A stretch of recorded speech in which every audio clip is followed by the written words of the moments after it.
Hello everyone, I welcome you all for the today's session of Daily Current Affairs. How are you all? I hope you guys are doing well. तो आज के हम अपने इस session में 25 सितंबर 2025 के current affairs को discuss करेंगे। बहुत ही कैटेगरी वाइज हम अपने इस सेशन को कंडक्ट करेंगे। पहले हम इम्पोर्टेंट डेज को पढ़ेंगे, फिर कुछ नेशनल न्यूज़ होगी and at the end of the session हम स्पोर्ट्स न्यूज़ को भी कवर करेंगे। तो चाहे आप कोई भी एग्ज़ाम्स के लिए प्रिपेयर कर रहे हो, चाहे वो एसएससी हो, यूपीएससी हो, रेलवेज़ हो, इंश्योरेंस हो, बैंकिंग हो, जहाँ पे भी करंट अफेयर्स आएगा, this session will be very much helpful for you. तो एंड तक आप इस सेशन में बने रहिएगा। तो सबसे पहले हम इम्पॉर्टेंट डेज़ की शुरुआत करते हैं। तो आज ही के दिन हम वर्ल्ड फार्मासिस्ट डे को मना रहे हैं, जो कि 25 सितंबर को हर साल मनाया जाता है। और इस बार की थीम क्या है? Think health, think pharmacist. ठीक है, तो थीम आप इम्पॉर्टेंट हो जाती है आपके लिए, तो थीम को याद रख लेना कि थिंक हेल्थ, थिंक फार्मासिस्ट, ये इस साल की थीम है।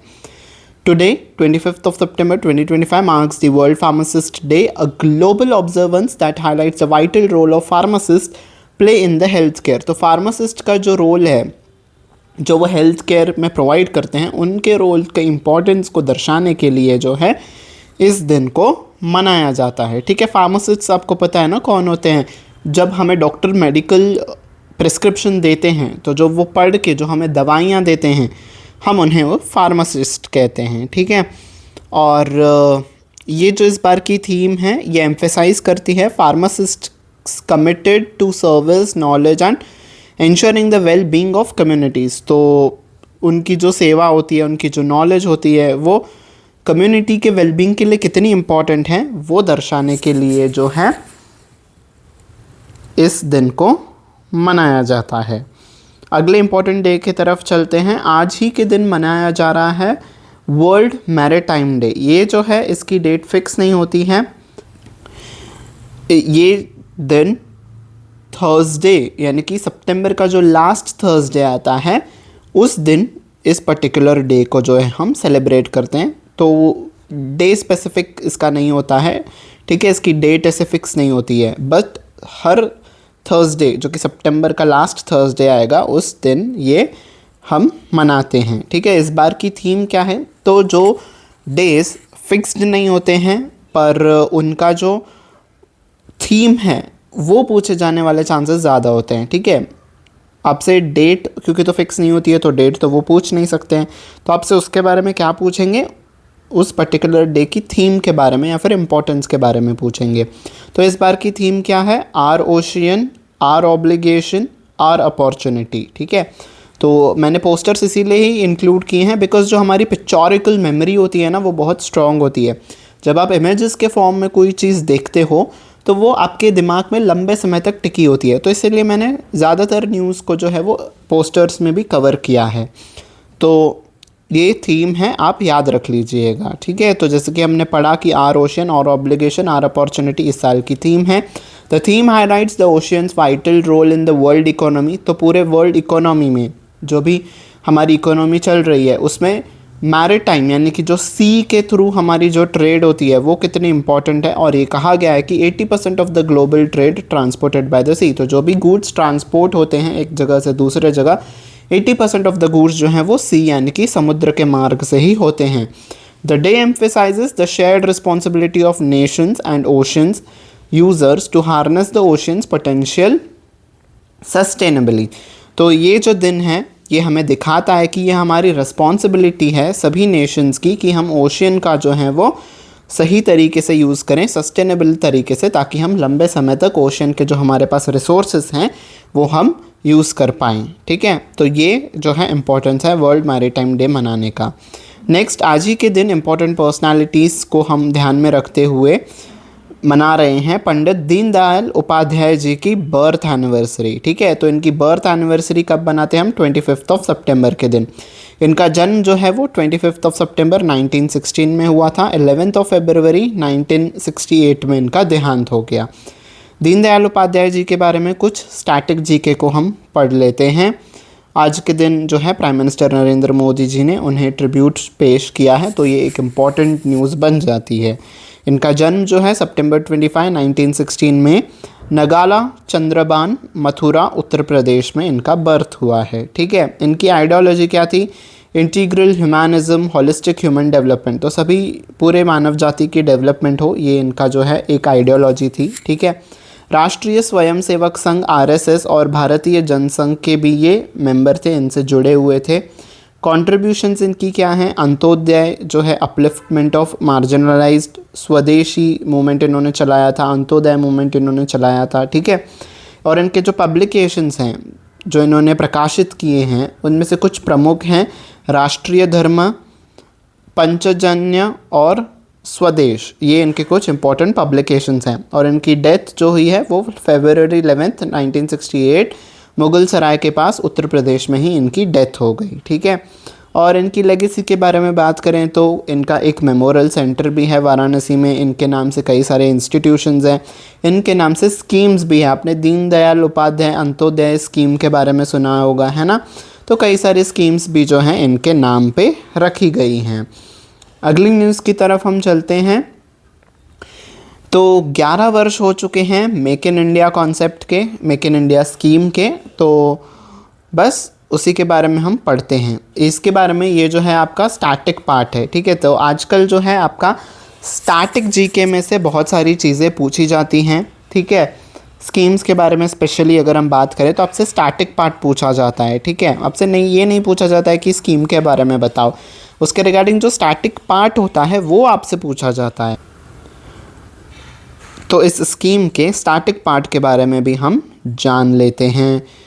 तो सबसे पहले कहाँ पे लॉन्च हुई थी वो इम्पॉर्टेंट होती है, डेट आपसे पूछे जाने के चांसेस बहुत ज़्यादा होते हैं, और जगह तो आप ध्यान से इसे याद रख लीजिएगा। तो ये जो स्कीम है सितंबर 25 ही के दिन 2014 में लॉन्च की गई थी, विज्ञान भवन न्यू दिल्ली से इसको लॉन्च किया गया था प्राइम मिनिस्टर नरेंद्र मोदी जी के द्वारा। ठीक है, इस स्कीम का ऑब्जेक्टिव है कि इंडिया को ट्रांसफॉर्म करना है इनटू ग्लोबल मैन्युफैक्चरिंग हब, एक मैन्युफैक्चरिंग हब के तौर पे इंडिया को बनाना है, सेल्फ रिलायंस को प्रमोट करना है, यानी कि हम सारी की सारी चीज़ें खुद से बनाएं और किसी पे सेल्फ रिलायंस यानी कि खुद पे डिपेंडेंट हो, किसी और पे डिपेंडेंट ना हो, और इकोनॉमी भी ग्रो करे, ये इस स्कीम के ऑब्जेक्टिव्स हैं।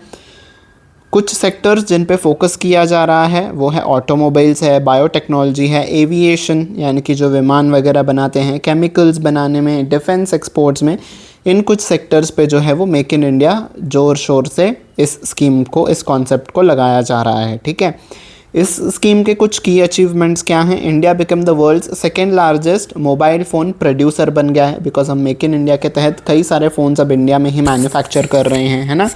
तो इस स्कीम से जो है वो सेकेंड लार्जेस्ट प्रोड्यूसर बन चुका है India. Attracted 1.97 lakh crore investments via PLI scheme. ठीक है, तो PLI स्कीम के तहत इतनी ज़्यादा इन्वेस्टमेंट्स भी जो है इस स्कीम ने अट्रैक्ट की है। तो ये कुछ अचीवमेंट्स हैं इस स्कीम के, जो कि ये एक इम्पॉर्टेंट पार्ट आपका बन सकता है। ठीक है, आपसे इस स्कीम के बारे में ये पार्ट पूछा जा सकता है, मैंने इसलिए येलो में मार्क किया है, और ये आपका फर्स्ट वाला पार्ट स्टार मार्क करके आप रख दो। ठीक है, इनिशिएटिव्स जो हैं, product linked incentive scheme, ease of doing business reforms आए हैं, और प्रोडक्शन लिंक्ड इंसेंटिव स्कीम ये भी मेक इन इंडिया के तहत ही चलाया जाता है।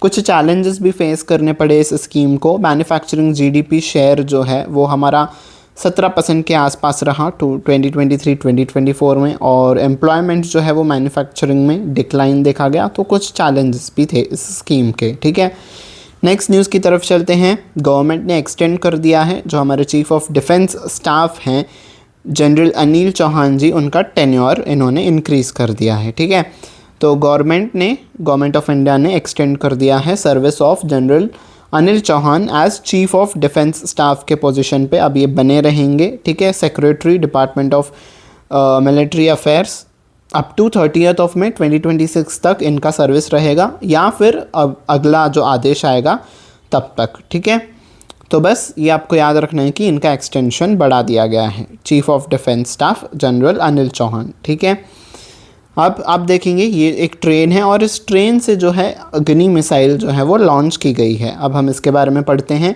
इंडिया ने कैरी आउट किया है successful launch of intermediate range अग्नि प्राइम मिसाइल को। ठीक है, कौन सी मिसाइल जो है वो ट्रेन से लॉन्च की गई है? अग्नि प्राइम मिसाइल। और ये एक from rail based mobile launcher system, तो ट्रेन से जो है वो लॉन्च की गई है, ठीक है। This next generation missile is designed to cover a range up to 2000 km and is equipped with various advanced features। तो ये मिसाइल की रेंज कितनी है? 2000 किलोमीटर तक की ये रेंज है, तो 2000 किलोमीटर दूर तक ये वार कर सकती है और बहुत सारे एडवांस्ड फीचर्स भी हैं, ठीक है। This is first of its kind launch carried out from specially designed rail based mobile launcher. Mobile launcher इस कहीं और जगह, अब रेल है तो वो दूसरे जगह पे भी मूव कर सकती है, तो जिस जगह से चाहे आप उसको मोबाइल बेस्ड रेल लॉन्चर उस डिब्बे पे चढ़ा दो और वो डिब्बा जहाँ चाहे वहाँ आप रेल नेटवर्क के ज़रिए ले जा सकते हो और वहाँ से लॉन्च कर सकते हो, है ना। और इसकी कैपेबिलिटी क्या है? It has the capability to move on the rail network without any preconditions that allows the user to have a cross-country mobility and launch with a short reaction time with reduced visibility। एक तो rail से move होगा, train से move होगा, तो किसी को, हमारे दुश्मनों को पता भी नहीं चलेगा सैटेलाइट के थ्रू, और बहुत जल्दी हमारा रेल नेटवर्क फैला हुआ है तो हम एक जगह से दूसरे जगह बहुत जल्दी इसे ले जा भी सकते हैं। तो ये इसके कुछ एडिशनल इंपॉर्टेंट फीचर्स हैं, ठीक है जी। कुछ स्टैटिक जी के अग्नि मिसाइल के बारे में देख लेते हैं। अग्नि प्राइम मिसाइल जो है वो मीडियम रेंज बैलिस्टिक मिसाइल है और इसको डेवलप जो है defence research and development organisation यानी कि DRDO ने इसे जो है वो डेवलप किया है, और इसमें न्यूक्लियर कैपेबिलिटीज़ भी हैं, यानी कि हम इसमें जो न्यूक्लियर बॉम्ब्स हैं वो भी लगा के इसको लॉन्च कर सकते हैं, ठीक है। और इससे पहले जो है अग्नि 1 और अग्नि 2 मिसाइल्स भी इसके सक्सेसर्स रह चुके हैं, यानी कि इनके पहले अग्नि प्राइम मिसाइल के 2 मॉडल्स लॉन्च हो चुके हैं। With its advanced features and capabilities, the Agni Prime missile strengthens India's defense capabilities and reinforces its strategic deterrence position। तो ये हमारे डिफेंस कैपेबिलिटीज़ को जो है वो और बढ़ाता है, यही बस लिखा गया है, ठीक है। I hope you are enjoying the session. अगर आप एन्जॉय कर रहे हो तो प्लीज़ लाइक बटन पे प्रेस कर दीजिए ताकि हमें भी कुछ मोटिवेशन मिल जाए, ठीक है। नेक्स्ट न्यूज़ की तरफ चलते हैं। अब कुछ ऐसी न्यूज़ है, कुछ फेस्टिवल्स, कुछ इवेंट्स को जो है वो लॉन्च किया गया है। तो इंटरनेशनल लिटरेचर फेस्टिवल जो है उमेशा, जिसका नाम है उन्मेषा इंटरनेशनल लिटरेचर फेस्टिवल जो है वो आज लॉन्च किया गया है पटना बिहार से, ठीक है। गवर्नर जो हैं आरिफ मोहम्मद खान वो जो है इसका इनॉग्रेशन करेंगे एट दी सम्राट अशोक कन्वेंशन हॉल पटना बिहार में, ठीक है। तो उन्मेषा इंटरनेशनल लिटरेचर फेस्टिवल कहाँ पे हुआ? पटना बिहार में हुआ, ठीक है। Next, the 7th future food forum 2025 opened in Dubai. तो 7वां एडिशन था फ्यूचर फूड फोरम का, और वो कहाँ पे इनॉग्रेट किया गया या फिर ओपन किया गया? दुबई में। Bringing together policy makers, industry leaders. तो इसमें कौन कौन सा आता है? जो पॉलिसीज़ बनाते हैं, जो इंडस्ट्री के लीडर्स थे फूड इंडस्ट्री से रिलेटेड, और जो अकेडमिक्स जो इसके बारे में पढ़ते हैं फूड के बारे में, वो भी साथ आए to explore the paths for advancing food security. तो फूड सिक्योरिटी बनी रहे, हैं ना, खाद्य की कमी ना हो, कैसे ट्रेड हो, फूड के जो आइटम्स हैं वो हम उन्हें कैसे ट्रेड कर सकते हैं, कैसे एक जगह से दूसरी जगह पहुंचा सकते हैं, and innovation across the global south. और कैसे हम इनोवेशन ला सकते हैं ग्लोबल साउथ, जो पूरा वर्ल्ड है, वर्ल्ड का जो सदर्न पार्ट है, उसमें हम फूड के रिगार्डिंग कैसे इनोवेशंस ला सकते हैं, वो भी इस पे चर्चा की गई इस फोरम में। नेक्स्ट, इंडिया का पहला डेंटल टेक्नोलॉजी इनोवेशन हब जो है वो इनॉग्रेट किया गया है MAIDS न्यू दिल्ली में, ठीक है। तो और आप यहाँ पे पोस्टर पे देख सकते होंगे, ये कौन है?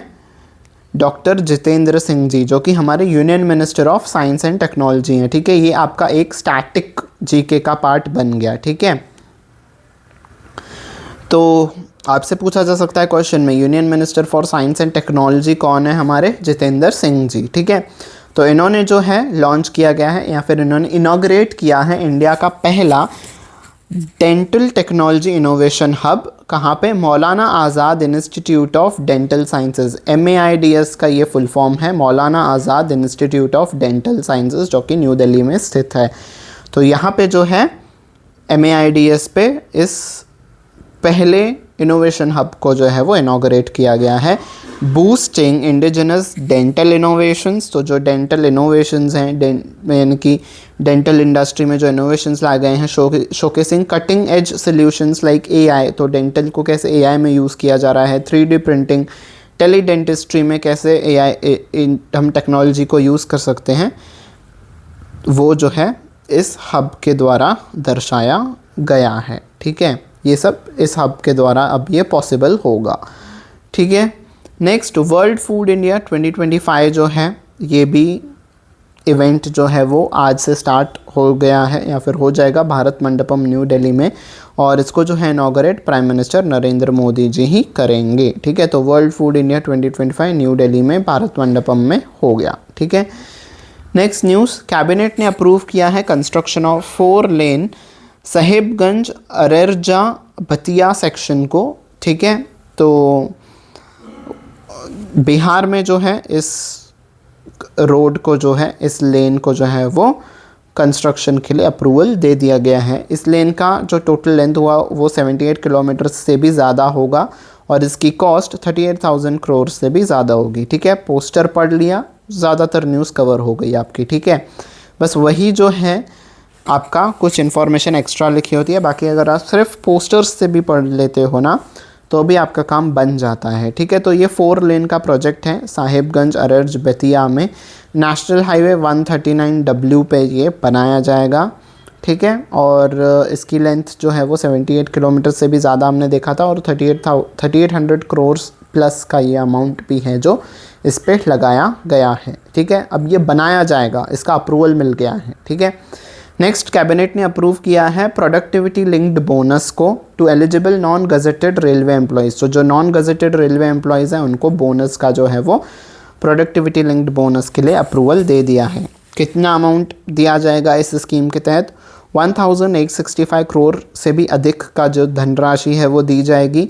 और एलिजिबल एम्प्लॉयज़ कौन कौन हैं? गजेटेड रेलवे एम्प्लॉयज़ कितने हैं? 10.91 लाख से भी ज़्यादा एम्प्लॉयज़ को इसका बेनिफिट मिलेगा।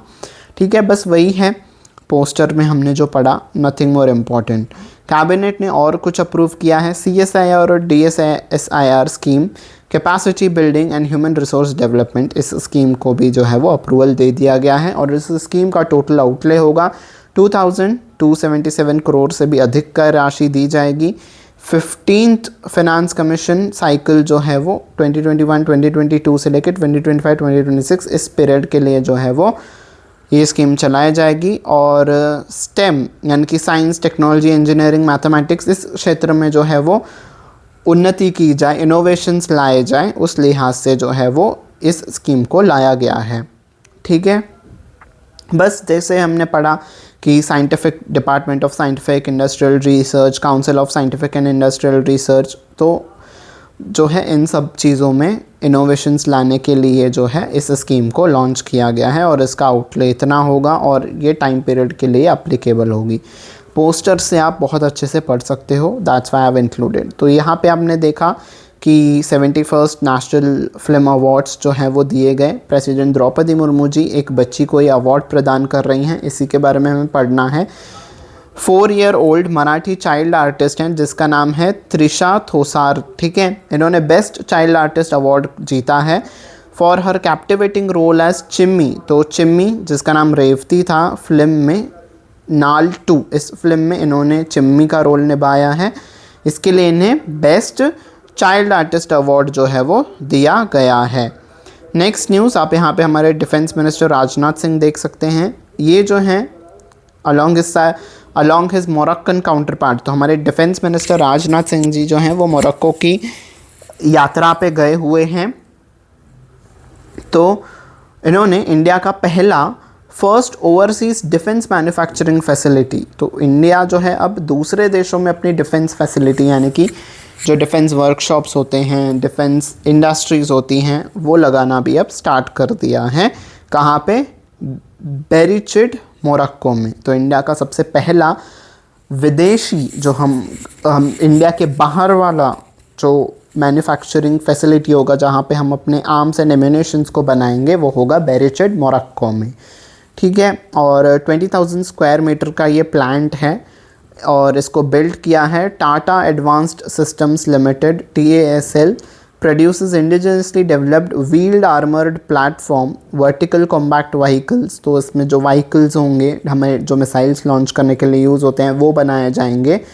जॉइंटली बाय TASL यानी कि टाटा एडवांस्ड सिस्टम्स लिमिटेड और Indian defence research organisation and development DRDO। तो DRDO और टाटा एडवांस्ड सिस्टम्स के द्वारा जो है ये प्लांट ऑपरेट किया जाएगा।